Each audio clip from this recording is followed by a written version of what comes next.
اللہ ایک اپنا کبھی کسی کے اوپر خاص کرم کرتا ہے تو اس کو وہ ایمان دے دیتا ہے۔ اللہ کا جو سب سے بڑا تحفہ،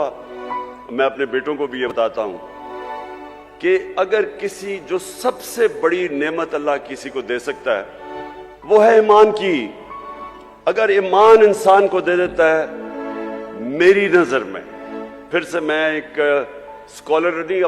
اپنی حیثیت سے بات کر رہا ہوں، وہ انسان کو آزاد کر دیتا ہے۔ جو ایمان ہے وہ سچا ایمان ہے ہی وہ جو ایک انسان کو آزاد کر دیتا ہے، کیونکہ وہی جب آپ لا الہ الا اللہ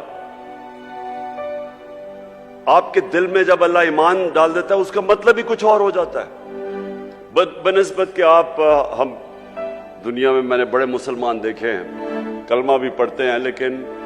وہ ان کو آزاد نہیں کرتا۔